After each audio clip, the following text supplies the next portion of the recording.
apa kabar Anda pemirsa? Mudah-mudahan semuanya sehat. Kita jumpa lagi di program kesayangan Anda dan program terbaik NTV juga. Kali ini bersama saya Dona. Bukan ya, saya masih Desmana Chandra dan saya Don Bosco Selama. Sebenarnya saya deg-degan duduk di sebelah Bang Don gitu ya. Karena aman narasumber dong. Dan narasumber yang masih kita sembunyikan. Nah, sekarang 24 hari lagi menjelang 20 Oktober. Yeah. Bagaimana sih kira-kira hubungan antar pemimpin kita, baik itu yang akan menjadi mantan dan juga yang akan menduduki posisi barunya? Punya informasi? Jadi, kalau kita rumuskan, ini kita bicara spekulasi hubungan Prabowo-Jokowi setelah Jokowi tidak menjadi presiden dan setelah tongkat kepresidenan berada di tangan Pak Prabowo, kira-kira gitulah.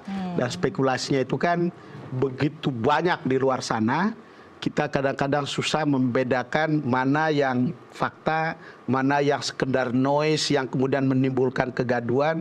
Ada isu kecil jadi begitu besar, lalu kemudian dipakai, diamplify untuk mengatakan, oh mereka nanti hubungannya tidak bagus, tidak akan baik-baik begitu.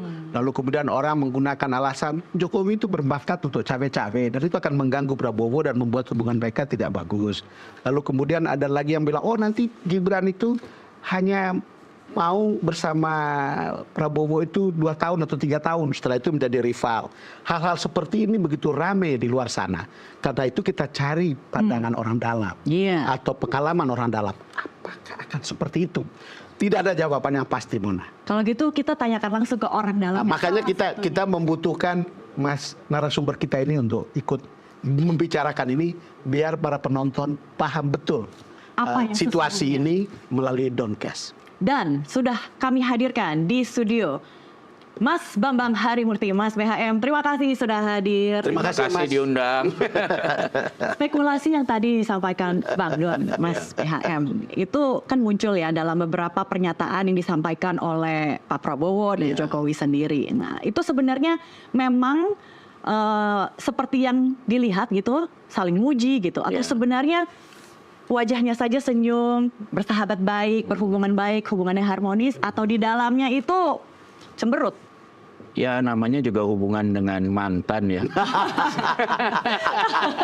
Hubungan dengan mantan, mantan atasan, ya, mantan rival politik. Ya, itu pasti banyak komplikasinya lah gitu ya. Dan menurut saya yang sangat menentukan sebetulnya soal ikhlas atau tidak melepas kekuasaan ini, kan? Nyaman atau tidak melepas kekuasaan ini. Belum lama ini saya kirim ke Bang Don ini kan dari, dari Dino Jalal itu ya. Dino Pati. Dia berimajinasi selainnya Presiden SBY bisa memberikan arahan gitu kepada Pak Jokowi bagaimana untuk menjadi mantan yang baik. Nah, dia ada 5 poin di situ ya. Saya kira bagus tuh imajinasi dari Pak Dino Jalal ya. Sebagai sumbangan untuk Pak Jokowi. Ya, bagaimana mengakhiri dengan baik. Ya. Karena dalam kenyataannya kita semua khawatir ini. Karena salah satu saran yang disampaikan Kang Dino kan, udahlah kita ibaratnya orang mau pensiun ada MPP-nya. Jadi kalau sudah ada presiden terpilih, itu sebetulnya buat presiden yang masih berkuasa itu masa MPP harusnya. Kalau di perusahaan malah kalau masa MPP itu dia boleh masuk, boleh enggak, tetap digaji kan kira-kira gitu ya. Artinya apa? Dia jangan membuat putusan-putusan yang strategik. Itu udahlah, itu jatahnya yang akan memberi ruang sebesar-besarnya lah buat yang baru. Jadi idealnya agar hubungan harmonis begitu ya? Begitu, itu faksunnya begitu. Harusnya begitu. Kalau udah mau pensiun ya persiapkan diri baik-baik untuk pensiun. Mungkin juga nanti akan dibutuhkan advice-nya dan seterusnya, itu nanti terserah pada mereka yang aktif. Karena memang sudah pasti begitu terpilih 5 tahun lalu kita tahu bahwa ini 5 tahun. Jadi tidak ada 5 tahun plus. Atau ketika 2 periode ya 10 tahun, tidak ada 10 tahun plus gitu. Makanya ketika salah satu yang diingatkan oleh Pak SBY kan, jangan menjadi matahari kembar. Sangat berbahaya. Sangat berbahaya. Jangan jadi patron ya. Ya jangan jadi patron, karena ini ya yang begini ini sudah agak kuno cara-cara begitu, Mas. Karena tidak bisa misalnya begini. Saya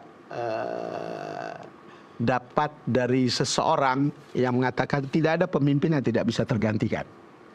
Problem itu cuman pemimpin yang kita ganti. Yang terjadi itu adalah pemimpin yang menggantikan itu lebih baik, sama saja, atau lebih buruk. Jadi kita mau, harapan kita adalah yang menggantikan itu lebih baik kan. Oke. Ya Mas ya? Ya, bahkan ada kebalikannya. Nah, ini justru masalahnya ya. Jadi menaruh misalnya orang-orang atau aturan-aturan yang membuat penggantinya jadi lebih sulit gitu Ya. posisinya. Nah, itu kan seperti menjebak lah ya. Saya kasih contoh ya. Ini kan tanggal 16 Oktober dipaksakan harus ada pemilihan ketua MA. Padahal ketua MA itu baru pensiun tanggal 1 November. Apa yang terjadi? Jadi waktu pelantikan tanggal 20 Oktober siap ketua MA yang mana nih? Ketua MA elek atau ketua MA yang demisioner? Kan ini mendegradasi. Ya, padahal ini yang melantik presiden baru. Kan apa salahnya sih? Udahlah pemilihannya nanti aja sesudah 20 Oktober. Masih ada waktu kok 1 November. Apalagi salah satu calon ketua MA ini adalah Hakim Agung yang memberi keputusan yang kontroversial. Ya. Karena memberi keputusan soal yang membuat Kaisang PKPU-nya jadi diubah. Ya. Sehingga Kaisang bisa masuk jadi cagup. Nyaris. Nyaris. Kemudian, Kemudian nyaris. kalau nggak ada keputusan MK, berubah. Nah ini kan ada vested interest ya. Soal apakah kebetulan atau tidak itu soal lain ya. Walaupun di politik katanya nggak ada kebetulan. Tapi ini kan satu niat jelek jadinya lah. Atau kesannya jelek gitu. Oke. Kembali Belum KPK. Ya. KPK kan kenapa harus presiden yang sekarang yang mengirim calon-calon dan memilih dan mengirim calon KPK ke presiden, apa ke DPR. Ya udah ini serahkan aja kepada presiden yang baru gitu, nggak ada yang penting banget gitu loh. Oke, kembali ke spekulasi sebetulnya. Nah, Kalau kita tadi kembali ke spekulasi ya Mas. Kenapa begitu rame? Belakangan rame karena Fufu Fafa. Kemudian rame karena kemungkinan PDIP masuk Ya, di dalam kabinetnya Prabowo. Hal itu mungkin akan mengganggu hubungan dengan Jokowi, Prabowo atau PDIP dengan Jokowi dan itu berkelindan itu. Kemudian ada cerita hal-hal lain yang berkaitan misalnya dengan soal pasir laut yang berbeda gitu.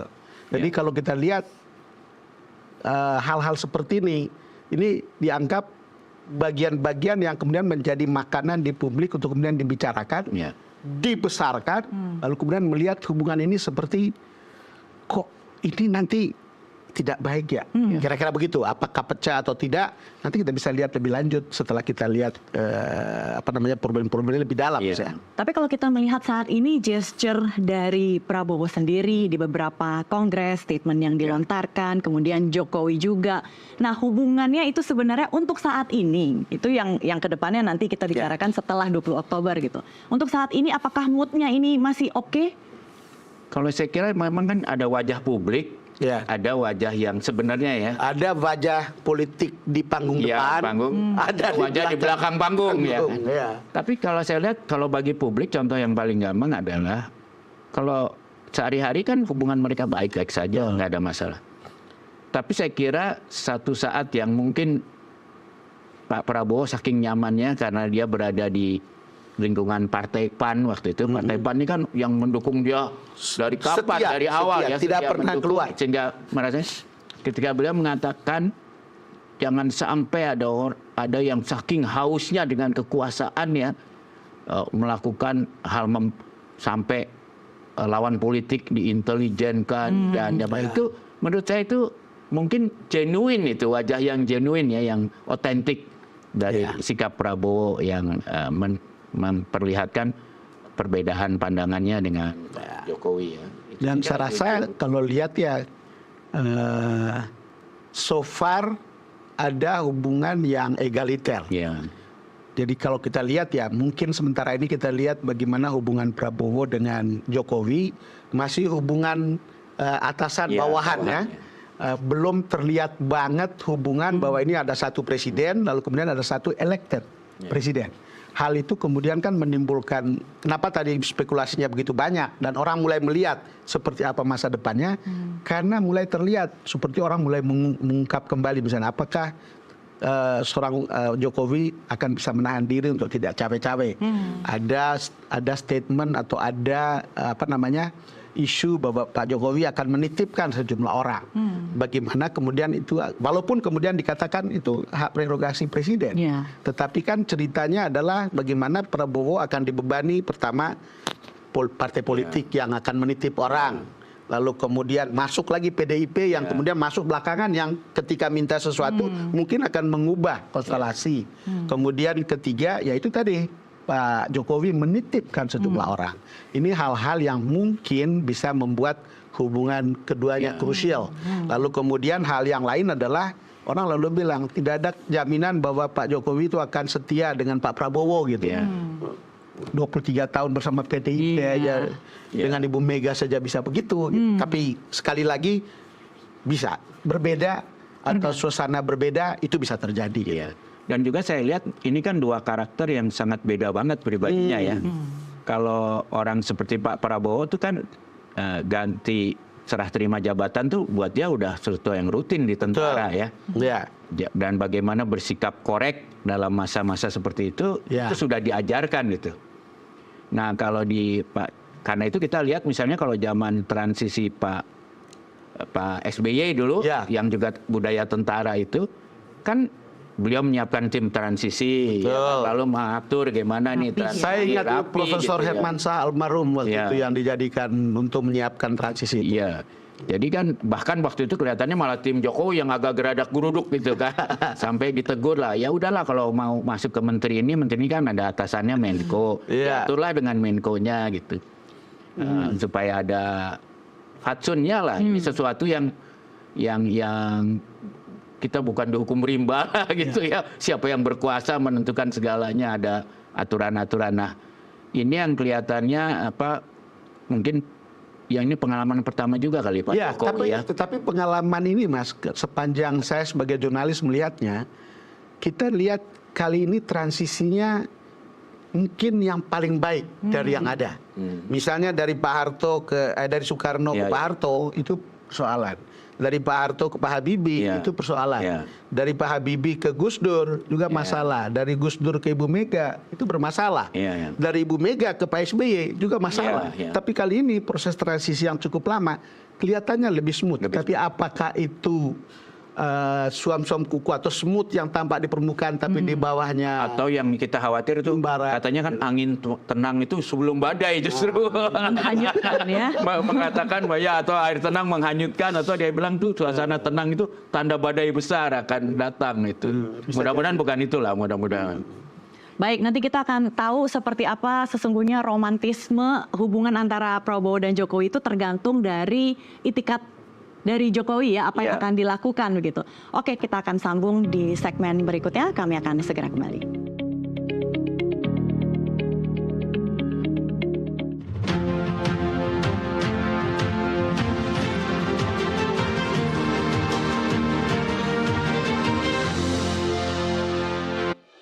Anda kembali menyaksikan Doncast pemirsa, kita akan lanjutkan lagi hubungan mantan presiden dan juga nanti ya masih 24 hari lagi dan juga presiden terpilih. Kalau tadi sempat disebutkan di awal masih romantis, tapi tergantung ya bagaimana Jokowi ini akan bersikap gitu. Nah, tadi sudah disebutkan juga nih oleh Bang Don ya, ada beberapa isu-isu yang muncul gitu, ada fufu fafa dan lain sebagainya gitu yang kita lihat di permukaan gitu. Apakah isi hati dari pemimpin negara kita juga akan tersinggung gitu? Misalnya Pak Prabowo melihat ada cibiran ke anaknya, ke mantan istrinya, hal-hal yang personil gitu Bang. Iya, begini. Kalau saya mencoba untuk mengumpulkan data, paling tidak melihat dari pidato-pidato Mas. Saya kutip beberapa bagian saja. Dan kesimpulan kita dari pidato itu adalah bahwa romantismenya bagus. Misalnya ketika Rapimnas Gerindra, Pak Jokowi itu ngomong, mungkin sampai saat ini masih banyak yang bertanya-tanya dan meragukan bagaimana mungkin saya dengan Pak Prabowo bisa memiliki hubungan yang seerat ini, yang sedekat ini, yang seharmonis ini. Dalam beberapa kesempatan, beberapa kali Pak Prabowo menyampaikan bahwa beliau merasa sangat cocok, merasa sangat sayang dengan saya. ya itu juga yang saya rasakan. Ini pidato ya Mas, pidato.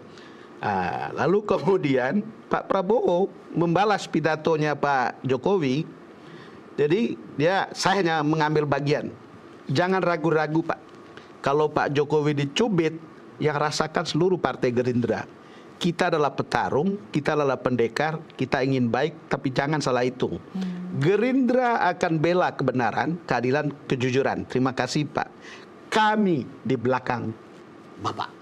Jadi kalau lihat panggung, kelihatannya nggak ada hal yang sulit gitu. Tetapi kalau kita lihat Mas, akan ada cerita bagaimana hubungan dekat antara Pak Prabowo dan Pak Jokowi ini. Kalau itu saya dengar sendiri dari Pak Jokowi.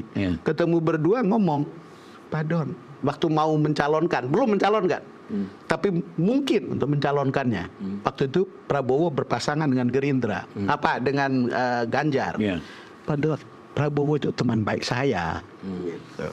Tapi kalau kita lihat lebih jauh, tahun 2012 adalah Prabowo yang bawa Jokowi ke sini kan untuk masuk ke DKI. Jadi kalau lihat hubungan itu di depan panggung sama di belakang panggung untuk beberapa hal kita lihatnya sepertinya inline gitu. Tapi nggak tahu Mas Bambang. Tapi Bang Don, ngomong-ngomong soal Kongres, statement yang dilontarkan oleh pemimpin-pemimpin ini, saya juga mau baca nih Bang Don. Kongres PAN, Prabowo menyatakan ada sosok yang haus kekuasaan. Nah itu ngomongin siapa coba?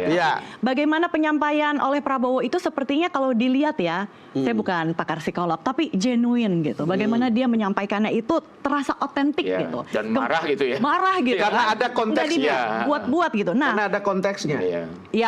Satu lagi, Kongres Nasdem juga. Jokowi menyatakan saya ditinggal kawan gitu. Hanya Nasdem dan Surya Paloh ini yang masih setia. Tidak menyinggung Prabowo sama sekali. Nah, bagaimana kita melihat dua hal yang berbeda disajikan ke depan publik?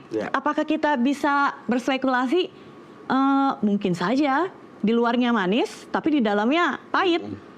Kalau bagi orang-orang yang tahu belakang layar masuk seperti Bang Don, bahwa dua orang ini harus bertemu di panggung menyatakan saling mendukung, itu kan menimbulkan pertanyaan. Pasti ini udah diatur, ini ada masalah, sehingga perlu ada upaya di panggung ada ucapan itu. Jadi justru kita bisa lihat terbalik. Kalau nggak ada masalah kan nggak perlu ada panggung gitu. Ya, sering panggung dalam politik kan digunakan untuk menyelesaikan masalah-masalah gitu ya, membuat narasi. Jadi mereka pasti merasa ini ada narasi yang harus kita counter. Makanya di-create panggung itu dan paling pas memang kalau saya jadi orang advisor-nya ya di atas acara Gerindra itu yang paling pas ya kan untuk menunjukkan. Tapi kan kita juga bisa baca inline. Sebagus-bagusnya menyatakan dukungan, jangan salah loh, dukungan Pak Prabowo itu bersyarat selama untuk keadilan, untuk kebenaran, untuk apa itu kan. Jadi dia bilang, saya akan dukung, tapi bukan pecah gesang derek Bapak. Selama menjurung kebenaran dan dukung keadilan, itu pasti orang-orang Gerindra juga sangat mencermati gitu loh persyaratan itu. Gitu. Saya ingat bahasanya Pak Syafri Samsudin ketika bertemu agak terbatas begitu. Saya tanya, apakah Pak Prabowo nanti bersedia untuk dikendalikan oleh Pak Jokowi. Prabowo is Prabowo. Jadi statement itu lebih dari cukup untuk mengatakan seorang Prabowo kalau dikasih tongkat kepemimpinan apalagi sebagai presiden tidak akan ada matahari kembar, tidak akan ada tidak bisa didikte yang bisa didikte. Tetapi ukuran kerjasama itu adalah seperti itu tadi. Kalau itu untuk keadilan, kalau itu untuk bangsa, welcome. Kira-kira ceritanya begitu. Dan mungkin itu juga ada hubungannya dengan obsesi Pak Prabowo sampai 4 kali maju. 4 kali maju menjadi calon wakil presiden, kemudian jadi capres, dan 3 kali kalah diantaranya, tetapi terus berjuang, means orang mungkin akan mengatakan itu ambisius. Tapi bisa juga dilihat secara positif, jangan-jangan memang betul dia mau mewakafkan dirinya untuk bangsa. Itu kira-kira ya. Tapi kan bisa dilihat dari berbagai sudut gitu. Ya memang Prabowo tentu sudah sangat berubah dibandingin Betul. zaman dulu ya. Kita semua dari luar aja sudah melihat ya itu ya. Tapi kan kita lihat memang sejarahnya kalau dilihat sebagai manusia nih, Pak Prabowo ini sebenarnya emang mungkin kalau pernah nonton film Top Gun itu Maverick gitu ya. Orang yang sebetulnya lebih out of the box pikirannya kan. Sehingga kadang-kadang menyusahkan komandannya juga. Dia kan sejarah bahwa bahkan out of the box ya. Bahkan kita pernah baca kan riwayat di mana Pak Prabowo pernah bahkan mengumpulkan teman-temannya mau menangkap Pak Benny Murdani kan. Iya. Dan kemudian dihalangi oleh Pak Luhut. Ya, kemudian dibawa ke Pak Yusuf ya. Jadi itu menceritakan Pak Prabowo itu kalau jangankan soal yang untuk mantan ya, yang masih commanding officer aja, kalau dia merasa itu menyalahi yang disebutnya kebenaran atau apa segala macam, dia pasti akan nekat ngambil tindakan gitu. Jadi kalau buat saya, Pak Jokowi itu sebenarnya hubungan Pak Jokowi dengan Pak Prabowo setelah tanggal 20 Oktober itu lebih banyak ada inisiatifnya di Pak Jokowi. Kalau Pak Jokowi tetap setia pada Republik, pada itu, dia pasti akan dibela habis oleh Pak Prabowo. Tapi kalau pandangan mereka tentang apakah apa yang diinginkan Pak Jokowi itu berlawanan dengan apa yang difahami Prabowo sebagai kebalikan dari itu semua, pasti dia juga akan bergerak gitu loh ya. Nah, jadi itu sebenarnya tergantung Pak Jokowi lah. Kalau Pak Jokowi pandai-pandai menempatkan diri, dia pasti akan didukung terus oleh Prabowo. Tapi Mas, saat ini kan kita tahu mantan presiden ini punya kendaraan politik, punya partainya. Yang nggak punya hanya Jokowi. Sementara ia ingin memberikan pekerjaan kepada anak-anaknya. Tidak ada partai, tapi kan akan ada partai Gibran. Nah, tidak menutup kemungkinan pastinya dong Bang Don akan cawe-cawe gitu kan. Kan orang selalu mengatakan Gibran di situ karena Pak Jokowi tidak ingin menghentikan pengaruhnya atau tidak mau mengundur betul dari panggung gitu. Itu kan cerita yang umum. Tapi apakah itu akan jalan seperti yang dipikirkan oleh orang? Kita juga masih berspekulasi tentang itu gitu. Tapi sejauh ini pada faktanya banyak sekali upaya cawe-cawe itu yang dilakukan Jokowi untuk membangun dinastinya. Ya makanya orang kemudian melihat track record. Rekodnya ada ya cawe-cawe gitu. Nanti bagaimana kalau ke depan dianggap tidak akan ada cawe-cawe, sementara ini kita lakukan. Beliau lakukan. Kedua, ini nanti akan setia hubungannya. Bagaimana bisa membuktikan itu? Sementara kita tahu track recordnya orang seperti Ibu Mega aja bisa tanda kutip dikhianati gitu.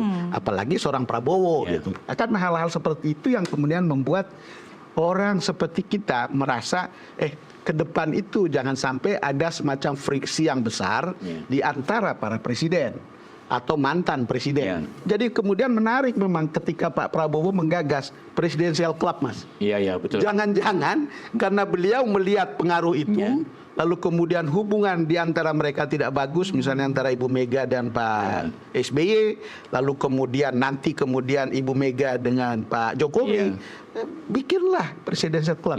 Jangan-jangan begitu maksudnya, Mas. Dan bahkan akan diformalkan menjadi Dewan Pertimbangan Agung karena kebetulan kan kakeknya Pak Prabowo itu ketua DPA pertama walaupun cuma berapa hari katanya, karena usul pertama dia adalah mendirikan bank sentral, istilahnya yang kita sebut sekarang Bank Indonesia, zaman itu dibilangnya Bank Sirkulasi Indonesia. Akhirnya oleh Muhammad Hatta, itu usul yang bagus, ya kamu aja yang kerjain. Akhirnya jadinya tidak bisa jadi ketua lagi. Tapi menurut saya memang itu yang tadi Anda bilang tidak punya partai. Kan sekarang kalau kita dengar dari orang dalam di Golkar gitu, kan salah satu tugas Ketua Umum Bahlil ini adalah dalam 6 bulan memasukkan Pak Jokowi sebagai Ketua Dewan Pembina. Betul. Dan pesannya bukan sembarang Ketua Dewan Pembina. Ini Ketua Dewan Pembina seperti zaman Pak Harto dulu Ketua Dewan Pembina Golkar. Nah ini kan tergantung. Itu super power. Ya itu super power. Nah Partai Golkar itu partai nomor 2 terbesar. Gerindra itu nomor 3 loh. Iya kan. Nah jadi artinya apa? Ini bisa seiring dengan kepentingan Prabowo, bisa malahan menjadi ancaman buat kepentingan Prabowo. Nah jadi ini sangat tergantung pada Pak Jokowi selama waktu ini bisa nggak meyakinkan Pak Prabowo dia genuine akan mendukung pemerintahan Prabowo, atau dia sedang menyiapkan rival buat kekuasaan Prabowo melalui Gibran, barangkali melalui Golkar. Nah ini karena itu saya bilang ini sebetulnya sangat tergantung pada sikap Pak Jokowi dari hubungan ini, ketimbang dari Prabowo. Prabowo sendiri orangnya menurut saya, bahkan saya mungkin tanda kutip lah, jauh lebih naif lah. Dibandingkan dengan Pak Jokowi ini lebih complicated ini. Bahasa orang dalam yang saya dengar, Mas, Pak Prabowo itu kayak nothing to lose. Jadi kalau partnernya itu oke-oke saja, sebetulnya tidak akan ada masalah. Bahkan ada partner yang mengkhianati, masih tidak ada masalah untuk seorang Prabowo. Itu menurut orang dalam yang saya WA, lalu kemudian mereka dan itu track recordnya ada gitu. Betul.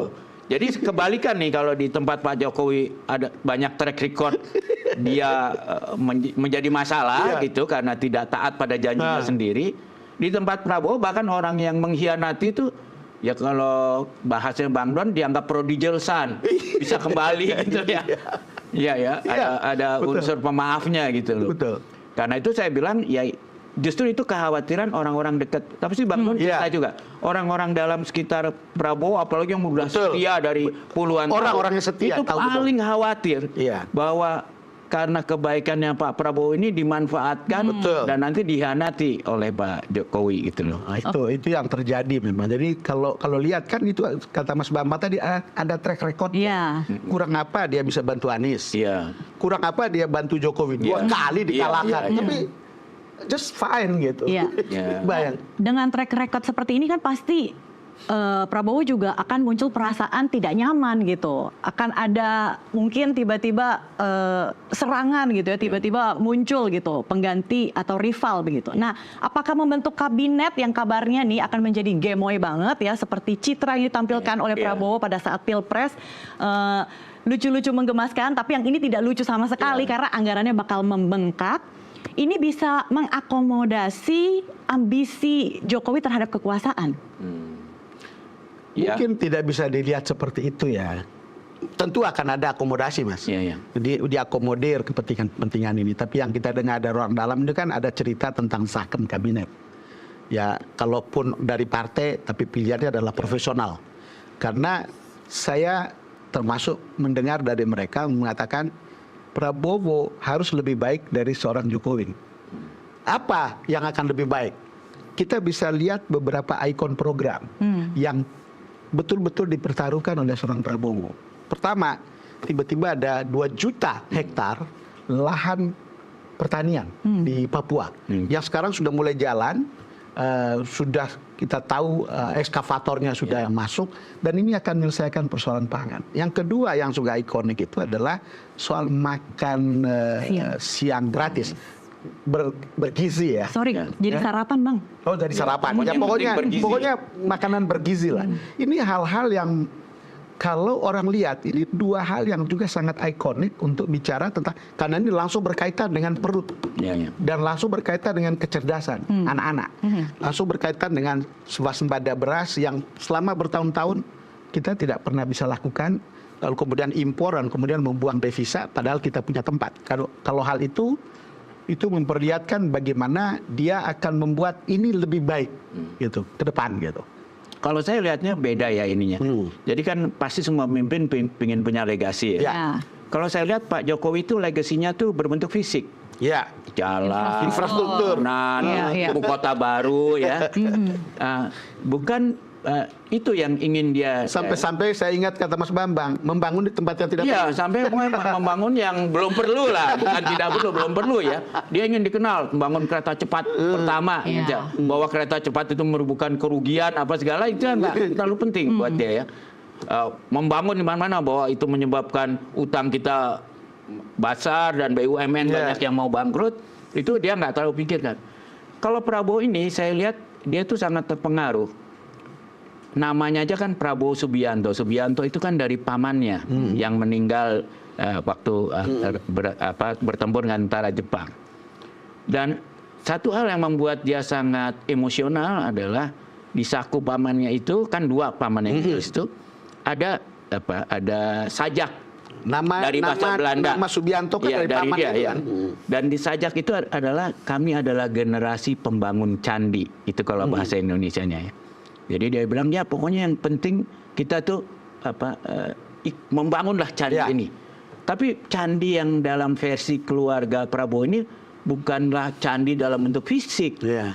Tapi dia merasa saya itu harus membuat Indonesia lebih baik gitu lah, dan lebih pada manusianya, bukan pada non manusia. Pembangunan. Karena itu dia fokusnya kan gimana IQ orang Indonesia 87 rata-rata. Oke.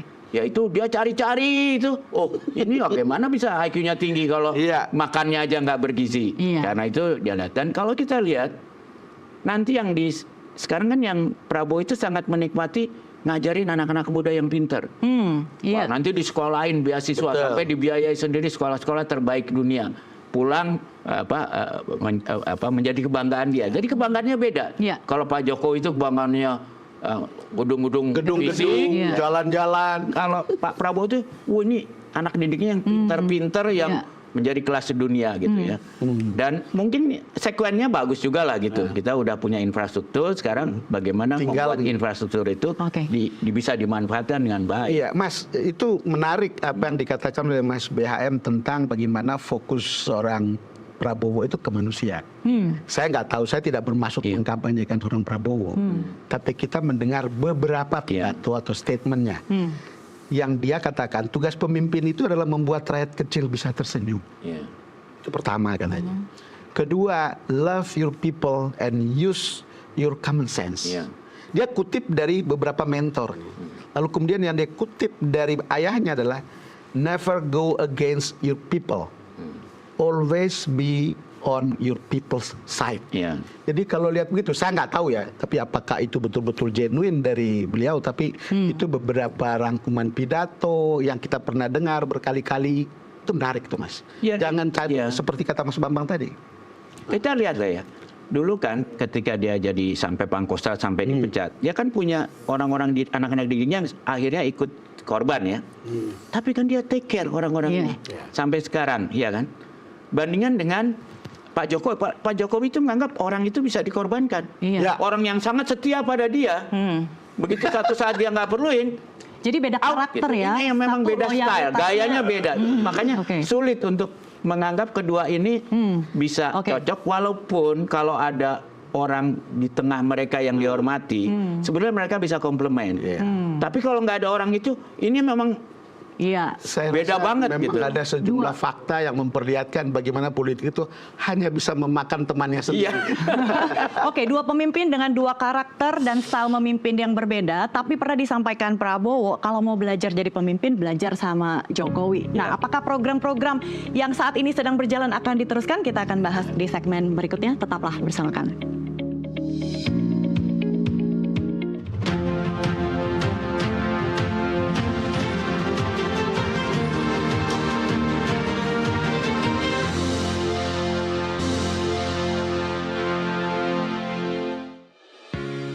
Terima kasih Anda masih menyaksikan Doncast bersama saya Desmona Chandra. Dan saya Don Bosco Slamet. Bang Don, nama kecilnya apa? Nama kecil saya bukan Mulyono. Kenapa sensitif sekali bukan Mulyono langsung? Kalau saya punya nama kecil ya biasa dipanggil Mona dan tidak kenapa-napa gitu kalau teman-teman manggil Mona gitu. Tapi kenapa ketika dipanggil Penting gitu. ya maksud saya ini kan ada yang memanggil-manggil presiden kita Mulyono dan sepertinya persepsinya ini kurang baik gitu lah ya. Jadi sedikit ada tersirat rasa cemooh gitu. Ya, kalau buat orang Jawa itu memang maknanya sangat dalam ya. Karena setahu saya, orang itu diganti namanya waktu kecil karena dianggap nama itu berat buat anak itu. Kurang Berat cocok, dipikul ya, nama itu. sehingga harus diganti dengan yang lebih ringan. Nah, Mulyono itu kan artinya orang yang dimuliakan. Orang yang dimuliakan. Artinya harusnya bagus dong. Ya bagus, tapi ternyata menurut kepercayaan Jawa menyebabkan mungkin sakit-sakit itu artinya terlalu berat. Oke. Nama itu. Menjadi tidak dimuliakan. Ya, ini memang Karena itu jadi bahan cemooh orang yang ngerti tradisi Jawa. Iya, Gitu. tapi dalam konteks politik, kenapa ini kemudian menjadi melioratif ya? Kalau Iya. menjadi dalam pengertian jadi buruk gitu, jadi maknanya jadi negatif. Karena bermula dari cawe-cawe seorang Pak Jokowi gitu untuk memasukkan anaknya dengan cara menyelingkuhi hukum gitu jadi cawapres, lalu kemudian bahkan ada tanda-tanda untuk kemudian memasukkan anaknya yang bungsu dengan menyelingkuhi hukum lewat MA, lalu kemudian mendukung anak menantunya yang kemudian membuat dia itu seperti kental dengan politik yang nepotistik, bahkan sangat nepotistik. Lalu kemudian orang kemudian melihat kok bisa begini gitu. Walaupun sebetulnya kalau kita lihat seluruh proses track record, kita harus melihat dengan jernih. Seorang Jokowi seperti kata Mas Bama tadi, bangun infrastruktur. Banyak. Walaupun kita harus tahu, skeptis sebagai jurnalis, apakah semuanya berhasil kan? Tetapi ada faktanya. Jadi kalau kita lihat seperti itu, itu oke lah. Tetapi ketika belakangan seperti ini, memang nama Mulyono kemudian menjadi seperti tanda kutip ejekan. Maksudnya supaya you juga jangan bikin lagi begitu ketika Prabowo berkuasa. Jangan main cawe-cawe kayak begini misalnya. Jangan sampai kemudian mengkhianati seorang Prabowo. Kira-kira gitulah. Ya, dan saya merasa itu juga ini. Saya beberapa hari yang lalu saya naik taksi gitu kan. Tanya biasa sama supir gimana. Ya sebenarnya kalau buat orang Jawa nepotisme itu secara budaya bukan sesuatu yang buruk. Betul. Biasanya bibit bobot kan, anak raja bisa jadi raja dan seterusnya. Tapi yang saya kaget dari supir taksi ini, dia bilang, iya Pak, itu yang saya heran, kok untuk itu sampai peraturan diubah, undang-undang diubah itu. Jadi caranya itu sebetulnya, cara membentuk nepotismenya itu yang orang bawah pun jadi mempertanyakan gitu loh. Jadi citra Pak Presiden Jokowi ini di mata rakyat karena cawe-cawenya itu kemudian dicibir Mulyono itu sudah menjadi buruk begitu. Ya, artinya kan kalau Mulyono itu jadi cibiran artinya dianggap tidak mulia lagi. Tidak mulianya itu karena apa? Ya karena caranya itu dianggap curang atau kalau bahasa yang lebih keras orang bilang culas gitu ya. Jadi ibaratnya kalau main bola supaya gol nendangnya gawangnya dipindah gitu kan. Karena dipindah ya. Menyalahi aturan betul. Dan itu kalau joke ya di kalangan orang Jawa itu tentang anak ningrat kan ibarat kayak gini. Anak ningrat lari nabrak pohon. Oleh si pembantu yang jaga anak itu pohonnya yang dimarahin. Jadi cara-cara seperti itu tuh yang jadi bahan ejekan itu ya. Karena kemudian faktanya ada di depan. Walaupun kita agak merasa bahwa ejekan ini agak anomali gitu. Karena surveinya Pak Jokowi itu kepuasan publik itu masih sangat tinggi. Itu beda sekali dengan presiden misalnya Pak SBY itu sudah turun jauh. Ini masih tetap tinggi. Penjelasannya kita juga agak susah memahami itu. Tapi mungkin memang kan ada perbedaan leveling di publik ya. Ada yang mungkin bawah-bawah yang banyak, lalu kemudian surveinya di situ, yang terima bansos dan seterusnya, yang melihat kebaikannya Pak Jokowi seperti itu. Walaupun untuk kita, kenapa kita merasa bahwa ada hal yang salah? Ini karena betul-betul merusak demokrasi. Dan itu buat kita pesimis pada masa depan demokrasi kita dengan cara-cara seperti itu. Tapi kan ada penjelasan sedikit walaupun tidak 100% ya. Karena ketika survei popularitas itu diangkat, memang ternyata sekitar 80% dari yang disurvei itu penerima bansos. Betul. Dan memang menurut saya kalau buat kalangan yang menerima bansos, apalagi kan Pak Jokowi salah satu kecerdikannya lah dalam mengakali survei ini kan dia bilang sama BPS dulu, kalau survei harus dilakukan setelah kegiatan bansos. Sehingga Kementerian Sosial waktu itu dibilang jadwal jadwal pemberian ini harus sebelum itu cerdik licik Mas. Ya itu batasnya tipis lah ya. Tapi maksud saya memang itu juga menyebabkan suara yang keras itu adalah suara yang tidak terima bansos tapi merasakan dampak-dampak ekonomi. Sekarang mencari kerja susah setengah mati ya. Lalu masalah-masalah lain lah. PHK kan sekarang gila-gilaan ini ya. Jadi orang-orang ini terus yang baru lulus susah cari kerja. Jadi ini yang vokal begitu loh. Nah, sehingga kalau yang diwawancara orang-orang ini pasti terbalik banget hasilnya. Nah inilah orang-orang yang makanya orang mengatakan atau pakar politik itu mengatakan Jokowi itu seorang Machiavelli. Iya betul. Tetapi populis. Iya. Jadi bayangkan menghalalkan segala cara untuk sebuah kekuasaan, tapi populis. Iya. Ya itu kayak ini di Venezuela kan, yang ya. namanya siapa namanya jenderal itu kan dia karena dia memberi semua pada orang-orang miskin semuanya sampai negaranya bangkrut, ya dia secara populis luar biasa. Atau kalau Argentina dulu kan terkenal itu si siapa namanya Don't Cry for Me Argentina itu, si Eva Perón itu kan.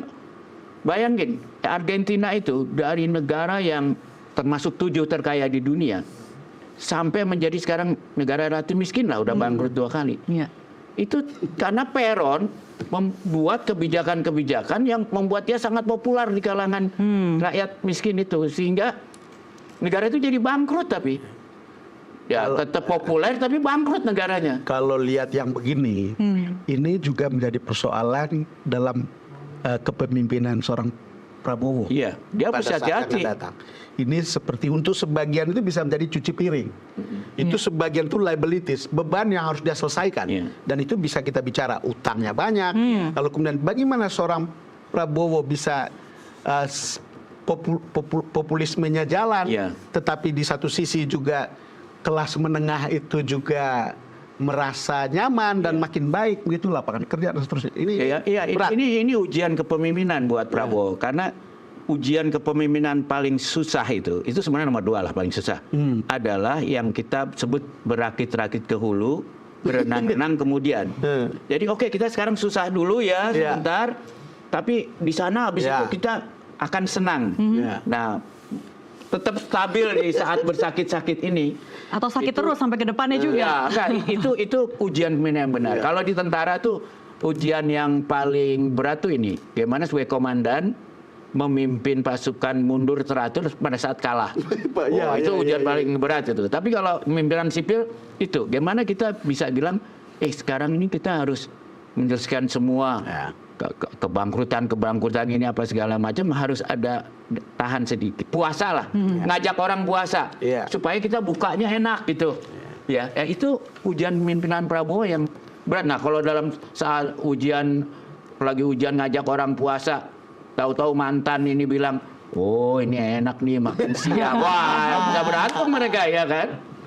Oke, tapi saya masih tertarik Bang Don dan Mas soal olok-olok Mulyono ini ya. Apalagi baru kemarin nih saya baca berita anaknya ini membela bapaknya. Langsung terang-terangan pakai rompi, saya Putra Mulyono gitu. Dan pendukungnya bilang itu jenius sekali. Banyak juga pengkritik. Apa tuh? Ada yang bilang itu jenius, tapi ada yang bilang itu gaya kampungan. Kampungan gitu. begitu. Kayak gaya deso. Secara politik bahasa itu gestur politik seperti itu bisa pro kontra. Jadi bukan banyak. Itu sama dengan menantang. Ketika orang bahwa ini mengatakan ini sesuatu yang buruk, lalu kemudian diperlihatkan ke situ, maunya apa gitu. Itu banyak itu. Baca aja sosmed. Oh, jadi menantang, bukan malah menarik simpati gitu. Ya kalau berani sekalian aja. Kan pakai jaket, saya ini fufa aja. Bayangin. Langsung ini aku aja ya. Asli gitu itu aja bikin ya itu. Kalian ya kan? Iya. Jadi menurut saya ya, tapi kalau menurut saya yang gitu-gitu saya nganggap Prabowo sebenarnya kalau dirinya nggak akan terlalu terganggu lah. Mungkin dia juga, saya juga terlalu perhatian, termasuk yakin. Yang saya khawatir cuma karena yang udah masuk kepada ngeledekin keluarga kan. Iya. Nah kalau keluarga itu mengeluh ya mungkin ada pengaruhnya juga. Tapi kalau selama sebenarnya itu gampang diselesain. Selainnya jangan mengatakan ini saya fufuwa asli. Udah datang aja ketemu, minta maaf, selesaikan konteksnya. Iya, udah selesai. Karena setiap orang yang betul-betul mengenal Pak Prabowo itu bilang berhati besar ya. Iya, katanya begitu. Saya termasuk orang yang dulu pikir Pak Prabowo itu menakutkan, terutama karena saya orang pers, lalu kemudian ketika dia berkuasa menjadi otoriter. Tetapi coba bisa kita bayangkan bagaimana dia membuat Partai Gerindra. Itu kan jalan demokrasi yang dipilih. Berarti dia seorang demokrat. Berani bikin partai ya. Iya, kan tidak kecil biayanya, Mas. Dan sebelumnya ikut konvensi Golkar. Jadi dia mengambil jalan-jalan peradaban kayak begitu gitu. Kedua, bayangkan saya sendiri tidak mampu. Tahun 2014 dibully, tahun 2019 dibully. Tetapi just go on. Ya, malah Jalan 2024 gemoy.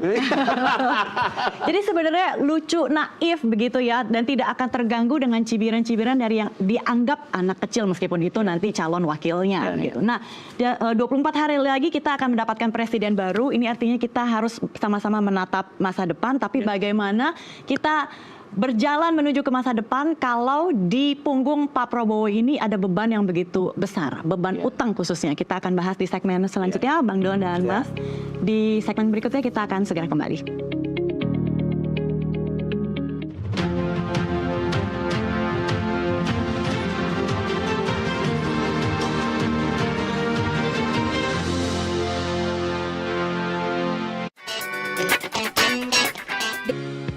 Ya pemirsa, kembali di program Doncast bersama saya Desmana Chandra Dan saya Don Bosco Selamat. dan narasumber kesayangan kita Mas Bambang Harimurti. Oke, kalau pemimpin itu yang baru harus lebih baik dari yang sebelumnya. Nah, mungkin nggak sih Prabowo akan lebih berhasil dari Jokowi?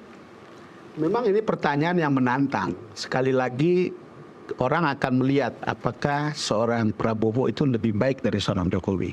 Tadi Mas Bambang bisa memecahkan atau bisa melihat dengan tajam. Ini soalnya lebih baik dalam hal apa gitu misalnya. Membangun infrastruktur ataukah yang langsung berkaitan dengan manusia. Kan itu kan pilihan ya. Tadi kita bicara seorang pemimpin itu selalu mempunyai kelebihan, punya kekurangan, punya program ikonik masing-masing. Tapi memang poin kita adalah begini. Pertama pasti Pak Prabowo kan akan jalankan program yang dia buat. Dan dua yang ikon tadi itu kita sebut adalah bahwa dia akan jalan dengan Tahanan pangan, makan bergizi. Kedua dengan ketahanan pangan. Itu sangat fantastis. 2 juta hektar. Kita mengerti dari orang dalam, kita tahu bahwa di masa sebelumnya Pak Prabowo agak kecewa. Kenapa food estate tidak jalan? Pertama karena dia berkoordinasi dengan menteri yang lain dan dia tidak dalam posisi, dia lebih di atas dan itu merasa ada beberapa hal yang dihambat. Kali ini dia mempunyai otoritas penuh Dan ada badan sendiri. Dan ada badan sendiri untuk bisa jalankan itu. Jadi itu kita akan sangat lihat bahwa ini akan dari program dia yang membuat dia mungkin akan bisa dilihat lebih berhasil gitu untuk ini. Kemudian yang persoalan dia adalah pertama IKN. IKN itu kan bisa dilihat sebagai legasi Jokowi, prospektif, tapi juga bisa dilihat sebagai beban. Yang sekarang akhirnya APBN-nya kan baru tahun depan ini hanya 15 triliun. Dan itu kemudian bisa membuat kalau itu tidak jalan, itu persoalan bagi seorang Jokowi dan itu akan mengganggu hubungan mereka begitu. Yang kedua, liabilities-nya itu adalah soal yang kamu sebut tadi, utang. Utang itu kan besar. Kita bangun dengan pakai utang. Betul bahwa utang itu nggak apa-apa besar, tapi digunakan untuk kepentingan yang produktif, jangan yang konsumtif. Hal-hal seperti ini mungkin akan mewarnai hubungan mereka dalam beberapa. Tapi saya lihat ya, sebenarnya Pak Jokowi itu kalau ingin sesuatu itu, dia hanya perlu untuk satu waktu yang pendek. Jadi waktu dia jadi wali kota kan seolah-olah mau Monas itu gimana gitu ya.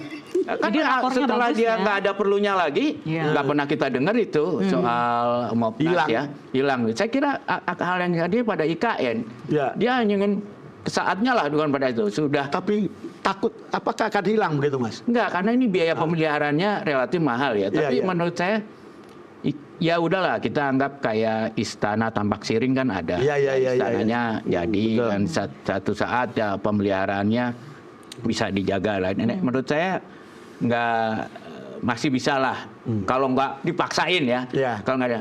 Nah yang lebih penting lagi kalau menurut saya adalah begini, sebetulnya bisa nggak ya kita minta sama Pak Jokowi ini, ya saya kira yang nasihat yang Dino Patiala itu bilang ngomongnya, kalau kita mau selesai gitu, ibaratnya kan kalau di cerita wayang, terus dia naik gunung bertapa menjadi empu ya, menjadi empu yang menjadi tempat orang cari wejangan. Dan itu kan sebetulnya sebenarnya sudah diarahkan Prabowo kan, nanti ada presidential club, itu kan, nanti ada DPA, itu kan maksudnya udahlah empu-empu ini tetap saya hormati, kalau ada masalah kita minta wejangannya ya, tapi jangan terlalu sering turun gunung lah, ya kan, karena waktunya udah lewat gitu ya.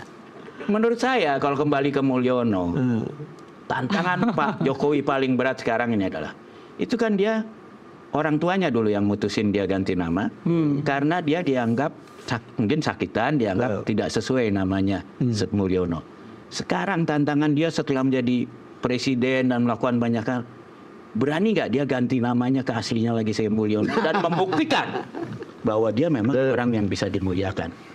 Itu Pantas tantangan dimuliakan. dia itu. Tapi Menjadi Empu Mulyono gitu. Iya. Tapi dari gesture Jokowi dan apa yang dilakukan, sepertinya tidak mungkin Jokowi ikhlas kalau IKN ini hanya dijadikan cagar budaya. Iya, saja. iya. Ya. Tapi kan dia kan harus, ya pasti tidak bisa gitu. Tapi poinnya adalah bahwa ya Pak Jokowi harus tahu bahwa dia sudah selesai. Iya. Apa namanya? Paripurna. Time is over. Untuk dia ini sudah paripurna dan dia harus menahan diri. Iya. Gitu. Cuman kan orang selalu melihat bagaimana dia bisa menahan diri. Anaknya jadi wakil presiden. Iya. Kan gitu. Anaknya ada yang pimpin partai. Iya. Dia juga punya peluang untuk kemudian duduk sebagai ketua dewan pembina Iya. partai besar Iya. yang namanya Golkar. Menantunya jadi calon gubernur. Ini hal-hal yang kemudian orang lihat ini akan susah membuat dia keluar dari situ. Iya. Ini pikiran kita ya, tapi kan yang paling tahu kan Jokowi sendiri. Tapi sebenarnya bisa lah kita sarankan Pak Prabowo, salah satu hadiah yang diberikan pada saat 20 Oktober ini Pak Jokowi adalah memberikan buku Kahlil Gibran. Dia mengatakan anakmu adalah anakmu. Betul. Jadi anak udah lepas lah. Iya. Tidak hanya melepas posisi dia sebagai presiden, anaknya kan sudah besar, sudah tidak layak lagi untuk selalu diarahkan Pokoknya oleh orang bagi Kahlil tuanya. Gibran anak itu seperti anak panah. Iya, udah dilepas sudah lah. Atau dipertemukan dengan Komnas HAM gitu. Anak punya keinginannya sendiri gitu. Jangan disetir-setir terus ya. Ini waktunya Pak Jokowi kan udah bikin rumah di Solo, datang ke Solo, bacalah buku Kahlil Gibran itu dengan baik ya. Kan anaknya namanya juga Gibran kok, iya kan? Dan Jokowi Gimana? akan dilibatkan ya untuk pengambilan keputusan-keputusan penting, Ya. diberikan posisi di One Team Press, harusnya sudah cukup Nah, puas gitu dia ya. di situ dia bisa bikin semacam ya kalau sekarang kan Arisan? ya, pengajian atau apa namanya pesantren itu pesantren Al Mulyono. Dia adalah pesantren pemikiran jangannya yang bisa dimuliakan. Mas, gagasan untuk mengumpulkan para presiden itu dalam Ya. presidential club itu adalah sebuah gagasan yang baik. Tapi saya nggak bisa membayangkan bagaimana Ibu Mega ketemu. Ibu Mega Mungkin ketemu nggak Pak sih SBY, terjadi, kemudian iya. Ibu Mega ketemu Ah, Jokowi dan dalam hal itu seterusnya, menurut gitu. saya Dan seperti dalam apa, hal itu gitu. Repot Pak Prabowo nanti. dalam hal itu menurut saya justru di sini kelebihan Pak Prabowo yang kemudian juga dilakukan Pak Jokowi. Bagaimana bisa membuat orang memaafkan, ya kan? Bayangin kan kita lihat Pak Prabowo punya tuh kemampuan orang yang pernah diculik sama dia bisa memaafkan dia dan bisa bahkan menjadi teman dekatnya. Pak Jokowi juga bisa melakukan. Orang yang pernah jadi seterunya diangkat jadi Menteri Pertahanannya. Jadi budaya Merangkul. Iya. memaafkan ini ya itu tantangan lah. Bisa nggak di Dewan ini Cuman gimana, Mas? Ibu Mega memaafkan Pak Jokowi SBY.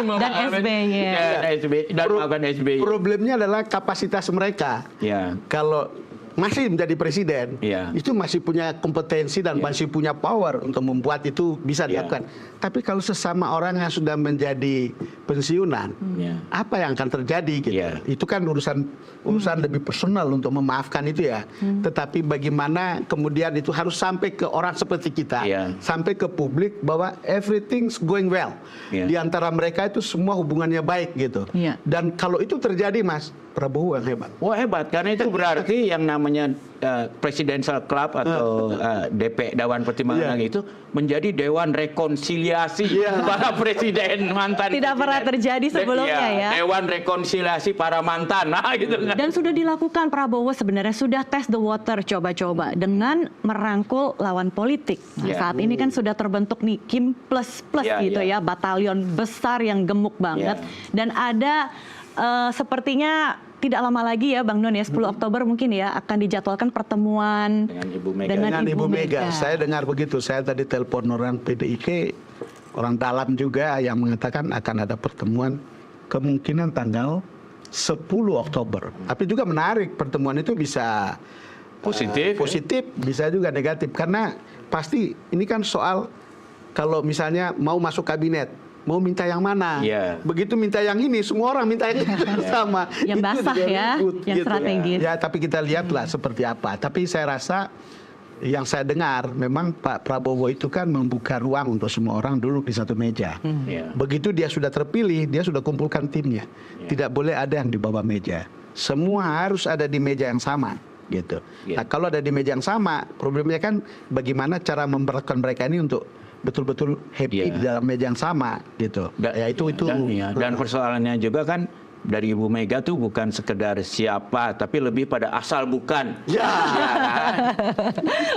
itu yang lebih rawan gitu ya, karena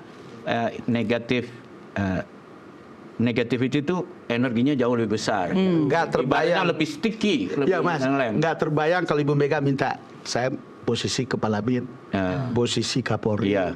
sama Jaksa Agung. Jaksa Agung. Tiga. Itu pasti rebutan. Akan Kan? seperti apa gitu. Iya. Nah, untuk Jokowinya, apakah bagaimana rasanya melihat gelagat Prabowo yang ingin semuanya duduk bareng, harmonis gitu? Apakah merasa nyaman atau justru ada rasa sepertinya saya tidak lama lagi akan tersingkir? Sepanjang pengetahuan saya kalau duduk bersama, kalau lihat cara Pak Jokowi, dia tidak punya problem sebetulnya. Ya, dia malah lebih suka. Dia lebih suka itu gitu. Aman ya. Iya. Jadi dia tidak punya problem untuk mendekati. Walaupun dengan cara mereka bisa berbeda aliran politik, mereka bisa beda kepentingan. Tapi Pak Jokowi itu lebih fleksibel. Termasuk fleksibel untuk meninggalkan teman. Iya, kalau menurut saya justru itu yang diinginkan Pak Jokowi, Iya. supaya semua memaafkan dia lah, ya, supaya dia aman, nyaman di hari pensiun. Bahkan kalau bisa tidak hanya dimaafkan, diberi ruang juga untuk cawe-cawe lagi, ya kan? Itu yang diinginkan. Hilanglah nama Mulyono yang dalam pengertian yang negatif. Ya, bisa jadi yang positif gitu loh, ya. Jadi ya itu tantangan kita semua lah. Kalau saya sih nggak khawatir dari sisi Pak Prabowo-nya, saya lebih khawatir pada Pak Jokowi ini bisa nggak menempatkan dirinya dengan lebih pas gitu ya sesudah. Oke, jadi agar hubungan sesama pemimpin tetap harmonis, seyogianya ya, pemimpin lama harus lebih legowo untuk memberikan ruang kepada pemimpin baru agar bisa membuat kebijakan-kebijakan yang diyakini adalah tepat dan baik begitu ya untuk publik. Harus selalu begitu. Dan kesempatan lah Pak Jokowi untuk libur panjang, menikmati hidup. Kan selama ini dia udah berkorban untuk kepentingan negara, coba waktunya habis, energinya habis, mungkin nggak sempat dengan keluarga juga. Kan good time lah. Asal jangan menjadikan pemimpin baru ini mantan petugas. Petugas mantan presiden begitu ya, dan tentunya Dan itu kepemimpinan nggak akan mungkin tidak akan kalau kita bertemu tahu untuk seorang Pak Prabowo. dan kepemimpinan. Coba bayangkan begini aja, ketika seseorang 4 kali menjadi calon, meaning dia punya konsep dan dia punya gagasan yang sudah lama sekali disimpan, untuk kemudian dia tampilkan. ya untuk kemudian dia realisasikan. Bagaimana mungkin itu bisa dirusak hanya oleh seorang teman atau oleh seorang mantan presiden? Kalau lihat semua itu obsesinya mesti saat sekarang jalan. Iya. Gitu. Ya kan itu kalau kita baca bukunya Transformasi itu kan sebetulnya cuman update dari Paradok Indonesia yang udah ditulis lama. Jadi dia konsisten banget di situ ya. Jadi nggak kebayang sih mau ada yang mengubah itu. Ya, lagi pula janji Prabowo kan ini adalah keberlanjutan juga. Iya. Gitu. Dia dalam pidatonya adalah meneruskan yang baik dan mengoreksi yang kurang. Baik, Nah, itulah tandanya kan, meneruskan yang baik dan mengoreksi yang kurang. Which is normatif sebetulnya, normatif. Kita sangat nantikan ya kepemimpinan Prabowo ini, mengingat banyak sekali kontroversinya, dimulai dari pemilihan presiden sampai dengan masa transisi sekarang ini kan sangat cukup hangat ya, agak Sampai panas banyak begitu yang ya. ngomong sama saya, ini kok 20 Oktober lama banget. Tapi apapun itu bentuk kabinetnya nanti, yang penting penting Prabowo bisa menempatkan kepentingan publik di atas segalanya. Betul ya. Kita Dan cukup yang lebih penting lagi, kita tuh kalau merasa dia nyeleweng dari situ, kita harus bersuara. Ya. Bang Don pasti bersuara paling Apalagi kencang. ketika semua partai dalam satu koalisi gemuk, Mas. Ya, artinya tinggal kita inilah yang Dan kita beroposisi. berharap Pak Prabowo legowo kalau terima kritik gitu, Iya. ya. Terutama Iya. dari Mas Bambang. Ada Mona, tenang. Gak sayang lama-lama kalau keseringan gini namanya jadi dongbang juga. boleh. Jadi 3 gitu, ada 3. Oke, saya rasa kita cukupkan di Ya, sini ya, oke. Bang Don, Mas BHM. Terima kasih. Sekian pemirsa Doncast hari ini. Kita akan kembali lagi pekan depan ya dengan topik yang tentunya menarik untuk kita bahas dan penting untuk disimak. Saya Desmona Chandra. Dan saya dan bosku selamat. Sampai jumpa.